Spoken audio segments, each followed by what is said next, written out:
Salut à tous, alors là je vous fais une petite vidéo comme certains m'ont demandé sur l'ensemble, les pneus, les traitements, etc. Alors bon, c'est vrai que là-dessus c'est un peu compliqué à expliquer parce que tout le monde a ses petites combines, on va dire, ses petits mélanges, etc. Donc certains, voilà, chacun a ses petites formules qui marchent qui marchent plus ou moins bien. Moi, je vais quand même vous expliquer en gros par rapport à tout ce que j'ai roulé là depuis ces dernières années, sachant que ça fait 3 ans que j'ai repris le modélisme à peu près, 3 ans, quasiment 3 ans que je roule que en pancar. Donc j'ai quand même testé pas mal de produits, pas mal de pneus, un peu tout. Donc je vais commencer par les pneus, ça sera plus simple. Donc les pneus, on a quand même le choix. J'ai pas toutes les marques ici, mais en gros on a le choix entre les GP. Donc c'est GP Speed Tire, c'est allemand. Voilà, on a le choix avec GP. On a R&B, distribué par le Bazar Parisien. GP c'est chez GP Speed Tire ou chez Tony Sport, on peut les avoir. YBS aussi, mais voilà. On peut avoir les UFRA, voilà. Donc les UFRA, on les trouve en France aussi, hein, assez facilement. On peut avoir du Eneti. Ensuite, on a quoi d'autre en marque de pneus? On peut avoir du Contact. Et on peut avoir aussi, hop, je montre cela. Ça, c'est des BSR. Voilà, John BSR. En gros, après, il y a d'autres marques, bien sûr, hein. Je vous montre un petit peu les marques principales, hein, on va dire, avec lesquelles que vous trouvez assez facilement un peu partout. Alors, je vais commencer par vous parler des GP. Alors ça, les GP, c'est des pneus, si vous voulez pas vous tromper, vous pouvez prendre les GP, 34 arrière, 38 avant ou 40 avant. Et là, vous êtes sûr d'avoir des pneus en fait qui vont marcher, quoi. C'est-à-dire que la voiture va marcher, ça sera peut-être pas la plus performante parce que vous allez peut-être un petit peu sous-virer, mais c'est des pneus qui marchent. 34-38 GP, c'est la base de pneus qui marche très bien. Alors ils peuvent paraître un peu chers les GP, par contre il faut savoir qu'ils s'usent un peu moins vite que les autres. Donc au final ça compense le prix qui est un peu plus élevé, finalement avec une usure moindre, on revient au même prix à peu près que les autres. Donc 34-38, à savoir qu'il y a des gommes spéciales pour les GP pour les pneus avant. Donc c'est une gomme spéciale, c'est les HF en fait. Et c'est des pneus où le caoutchouc est pas de la même qualité. Donc si vous manquez un peu d'avant, vous pouvez prendre en avant les 38 HF.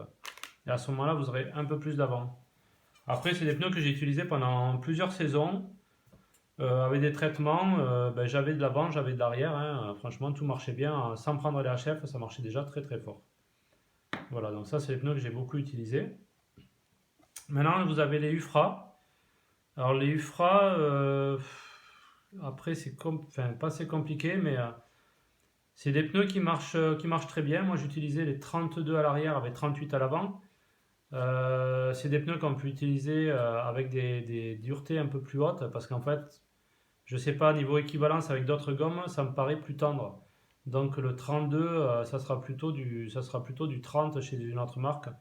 Donc moi je mettais 32-38, maintenant on peut monter un petit peu. C'est des pneus qui marchent bien, franchement ça marche bien. Le problème c'est la constance de la qualité de la mousse. On a remarqué avec plusieurs pilotes que selon les années, selon les productions, la mousse est de plus ou moins de moins bonne qualité.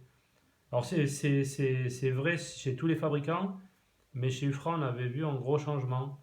Ils avaient été très bons il y a 3 ans, ils avaient été moins bons il y a 2 ans, et puis ils sont redevenus assez bons depuis quelques temps. Donc les Ufra, moi en 32-38 ça marche bien. Sur la 200, sur la 235 ça marche bien, voilà. C'est des très bons pneus. C'est pas les pneus avec lesquels vous ferez les meilleurs temps, je pense, mais c'est des très bons pneus qui marchent bien. Voilà. Donc ça, c'est l'UFRA. Donc 32 arrière, 38 avant, c'est une base. Après, vous augmentez. Je ne vous conseille pas de mettre en dessous parce que ça va être vraiment trop souple. Et si vous les traitez, vous allez vraiment, ils vont partir vraiment à une vitesse folle. Donc pas moins de 32 arrière, 38 avant. Voilà. Si vous pouvez monter, c'est même encore mieux. Donc ça, c'est UFRA. Ensuite, vous avez les R&B. Alors les R&B, généralement, 30 arrière, 40 avant, il ne faut pas autre chose quasiment. 30 arrière, 40 avant pour les R&B. Les R&B, c'est des pneus qui sont très très rapides. Vraiment, c'est avec ceux-là que j'ai fait mes meilleurs temps. Par contre, c'est des pneus qui sont difficiles à rouler. C'est-à-dire que si vous voulez faire 5 minutes très régulier, sauf si votre voiture est réglée parfaitement, ça va être difficile de faire 5 minutes très régulier. Par contre, si vous voulez faire des records de tours, vous les prenez, vous êtes sûr qu'à un moment, vous allez faire votre record avec ces pneus-là. Ça, c'est certain. Donc, 30-40, il va falloir changer les réglages de la voiture parce que la voiture, elle a un train avant qui est très violent. Donc, il va vous falloir changer des réglages, peut-être ne pas traiter l'avant, peut-être, je sais pas. C'est à vous de voir les réglages que vous allez faire avec. Mais par contre, c'est des super pneus. Voilà. Moi, j'ai fait tous mes meilleurs temps avec ces pneus-là. Moi, je traite avant et arrière entièrement. Il y en a qui traitent que l'arrière et pas l'avant et ils ont déjà trop d'avant. Donc voilà, ça va dépendre de votre voiture, si c'est une voiture en pivot, si c'est une voiture en V-Link, des réglages, des débattements, etc. Il faut savoir que quand vous mettez ça, c'est très rapide, mais il faut re-régler toute la voiture. Voilà. Maintenant, très bon pneu, donc 30 arrière, 40 avant pour les R&B. Alors ce que je vous dis, moi, c'est par rapport à ce que j'ai roulé, encore une fois, hein, c'est mes expériences par rapport à tous les roulages que j'ai fait. Après, c'est à vous de voir aussi, mais en tout cas, je vous donne des bases. Après, voilà, après c'est peut-être pas... selon vos voitures, vous n'allez peut-être pas faire pareil. Mais moi, je vous donne les bases que j'ai eues avec la mienne. Ça, c'est des Enetti. Alors, Enetti, j'ai très peu roulé avec. J'ai essayé un petit peu. Ça ressemble vraiment, vraiment au R&B. Alors, est-ce que ça vient de la même usine ou non? Je ne sais pas. Il y en a peut-être qui savent. Mais vraiment, ça ressemble énormément. Donc, ça va être un peu les mêmes comportements. Voilà. Donc, je ne vais pas en parler plus parce que pour moi, ça ressemble vraiment au R&B. C'est vraiment dans le même genre. Ils sont un peu plus durs à trouver. Voilà, c'est des pneus qu'on ne trouve pas partout non plus. Donc, ça, c'était les Enetti. Ça, je vous les montre. C'est des John BSR. Donc, c'est des BSR Racing Tire. Très dur à trouver, très très cher, mais très performant. Voilà. Ce que j'aime bien, c'est qu'il fait des jantes. Alors, le plastique est un petit peu plus dur. Donc, c'est des jantes qui se déforment très peu. Elles sont très rigides, ces jantes-là. Et elles sont aussi très légères. Donc, la qualité de la mousse, elle est vraiment très très bien. Moi, j'ai roulé, alors c'était dans un vieux stock que j'avais. C'est des BSR, c'est des verts pour l'arrière et des purple à l'avant. Et c'est avec ça que j'ai fait le même temps qu'avec les R&B, quasiment à quelques millièmes près. Ça a été les plus rapides avec les R&B. Donc, par contre, si vous regardez le prix, c'est très très cher. Donc, c'est des BSR. Ça marche très très fort. Voilà. Difficile à trouver, très cher. Mais ça marche très fort. Ensuite, vous avez les pneus, les contacts. Alors, j'en ai essayé quelques-uns. C'est des pneus qui marchent, les contacts en stock, ça marche bien, ça peut bien marcher. C'est pas très cher, donc c'est une bonne solution aussi. Après, pour moi, à choisir, voilà. Maintenant, si j'avais un seul choix à faire pour du stock ou du modifié, un choix facile, pour moi, c'est les GP. C'est le choix le plus facile. Et ensuite, les R&B, si vous réglez au poil votre voiture, les R&B sont très performants. Ils s'usent beaucoup plus vite que les GP par contre, hein. Voilà. Donc là, je vous ai parlé un petit peu des pneus, je vais vous parler des traitements maintenant. Alors là, ça va être encore plus compliqué puisque chacun a ses petites méthodes de traitement. Je vais vous en montrer quelques-uns. Alors vous avez le Speed Grip, le CS Speed Grip. On le trouve un petit peu partout. Ça correspond en gros au Coralie Rouge, c'est un peu le même produit. Voilà. C'est un produit qui marche bien, que je conseillerais à tous ceux qui commencent, Speed Grip ou Coralie Rouge. Vous êtes sûr d'avoir un traitement qui marche. Pour la durée du traitement, franchement, s'il fait chaud, on va dire 20-30 minutes, ça suffit. S'il fait froid, l'idéal c'est au minimum 30 minutes, c'est l'idéal. Après, bien sûr, on peut rouler en traitant 15 minutes, hein, mais si vous voulez vraiment... il faut le temps, une fois que le produit est rentré dans le pneu, il faut le temps qui sèche, voilà, qu'il y ait des produits qui s'évaporent pour que reste le produit qui va faire coller le pneu le plus possible. Enfin, je dis le plus possible, mais je vais en reparler tout à l'heure, c'est pas forcément le meilleur. Voilà, donc en fait, ça c'est pour moi le produit de base, CS rouge, Coralie rouge. Après, il y a d'autres produits qui marchent bien, hein. Vous avez le Trinity aussi, le Tire Tweak.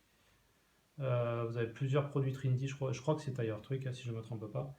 Enfin, chez Trinity, il y a plusieurs produits qui marchent bien aussi. Vous avez le JR Grip, alors ça c'est du noir, JR Grip noir, il y a d'autres couleurs en JR Grip. C'est un produit qui marche bien, qui est très puissant pour moi. Je trouve que c'est trop puissant presque. Mais je vais vous en parler après. Donc vous avez du JR Grip, vous avez plusieurs couleurs. Vous avez ça comme produit. Hop. Ça c'est pareil, ça c'est du... ça je l'utilise beaucoup en 12e, mais ça marche aussi à l'extérieur. Je sais plus, non, c'est du speed grip ou... Non, spider grip, pardon. Voilà, ça c'est du spider grip bleu. Alors il y a plusieurs couleurs, pareil, de toute façon, toutes les marques font plusieurs couleurs selon ce que vous voulez. Ça peut marcher aussi en extérieur. Ensuite, vous avez le CSI grip jaune. Ça marche très fort en extérieur. C'est un produit un peu particulier. Ça marche aussi sur le caoutchouc, mais ça marche aussi sur les mousses très très bien en extérieur. Voilà. Donc, après, vous avez celui-là aussi. C'est du SXT2. Voilà. C'est un produit encore différent. Il est plus épais. Je ne sais pas si on le voit. C'est un produit qui est beaucoup plus épais, qui doit sécher pour bien marcher. C'est un peu dans le genre du JR Grip. Hein, c'est un peu dans le même style. Voilà. Maintenant, pour vous donner quelques indications, pour commencer, CS Speed Grip rouge, Coralie rouge. Vous avez certains produits de Trinity, mais je les connais moins bien, donc je ne peux pas trop vous les conseiller. Le JR Grip en noir, pour commencer, ça marche bien. Ça, c'est vraiment des produits pour commencer qui marchent. Ce qu'il faut savoir maintenant, c'est que, en fait, il ne faut pas forcément rechercher quand vous traitez le grip maximum. C'est-à-dire que si votre voiture a trop de grip, et ben, au bout d'un moment, elle va être moins rapide parce que vos pneus ils vont trop coller à la piste. Donc, c'est pour ça qu'on a plusieurs produits. Alors au début, c'est vrai qu'en fait, souvent les gens ils cherchent à avoir une voiture qui est collée. En fait, on dit ouais, il faut qu'elle soit collée la voiture, mais en fait, donc pour ça, on prend des produits assez puissants, JR Grip, Coralie rouge, CS rouge. C'est des produits qui vont quand même bien faire tenir la voiture. Alors c'est valable sur une piste qui a très peu de grip, mais par contre, dès que le grip arrive, avec ces produits-là, vous pouvez être peut-être une demi-seconde moins vite qu'avec d'autres produits. Parce que votre voiture, ben, comme elle colle trop à la piste, elle va moins motricer, elle va passer moins vite en virage. Donc c'est bon si vous avez des gros moteurs et en fait vous arriverez on va dire, à décoller votre voiture. Mais en virage, elle va pas être très rapide et ça va chauffer parce que forcément tout colle trop. Tout colle trop à la piste, les pneus collent trop à la piste. Donc quand ça colle trop, on passe sur d'autres produits plus légers. Donc vous avez ce genre de produit, c'est plus utilisé en 12e, mais ça marche en extérieur, qui procurent un peu moins de grip. Et du coup, ben, sur une piste qui a déjà beaucoup d'accroches, il n'y a pas besoin de plus. Et là, votre voiture va être un peu plus légère sur la piste, donc elle va passer plus vite en virage. Le CSI Grip jaune, c'est à peu près le même système. Malgré qu'il marque High Grip, en fait, il procure moins de grip que le CS rouge. Enfin, en tout cas, la voiture est moins collée. Alors, voilà, ça c'est important. Alors, moi, je mélange des fois les deux. Des fois, avec du Coralie, je me fais des petits mélanges avec du Coralie rouge et du CS jaune. Parce qu'en fait, il faut savoir que les caractéristiques d'un produit, vous le mélangez avec un autre. Alors, il ne faut pas être chimiste non plus, mais voilà, chaque produit a des caractéristiques. Je sais que celui-là, par exemple, souvent les premiers tours sont difficiles et à la fin, le produit s'est évaporé parce que c'est un produit qui s'évapore très vite. Donc, si je veux maintenir les qualités de ce produit pendant 5 minutes, je rajoute un petit peu ou de Coralie rouge ou de Speed Grip rouge. Ça me permet d'avoir les qualités de ce produit sur 5 minutes. Voilà. Par contre, s'il n'y a pas du tout de grippe sur une piste, je vais mettre que celui-là, ou voire je vais mettre du GR Grip noir. Mais celui-là, il faut le traiter un petit peu plus à l'avance. Donc voilà. C'est pour vous faire un petit résumé. Ben voilà, les pneus, je vous ai expliqué tout à l'heure ce qu'il fallait. Et pour le traitement, ne cherchez pas absolument à avoir le grip maximum, parce que le grip maximum, au bout d'un moment, c'est ça qui va vous faire perdre des dixièmes sur la piste. Voilà. Alors c'est vrai, la voiture sera facile, vous serez régulier, mais ceux qui vont aller plus vite, c'est ceux qui ont des traitements qui vont moins coller à la piste et qui vont passer plus vite en virage. C'est pareil pour les pneus. Si vous avez avec des GP, une voiture facile qui accroche, qui marche fort, si vous voulez aller plus vite, il faut prendre d'autres pneus qui seront plus difficiles à rouler et par contre vous allez aller plus vite. Donc voilà, je vous ai fait un petit résumé. Après sur les produits, il y a tellement de choses à dire. Il y en a qui connaissent aussi sûrement mieux que moi. Enfin, mieux que moi, en tout cas différemment. Moi, je connais ce que j'ai essayé. Il y en a d'autres qui ont essayé d'autres choses et qui sont plus adeptes d'autres produits. Voilà. Maintenant, vous pouvez débattre après la vidéo sur vos produits, vos pneus. Moi, je vous ai donné juste quelques bases par rapport à mes expériences. Voilà. Allez, je vous laisse. Merci de m'avoir écouté. Ciao. Merde.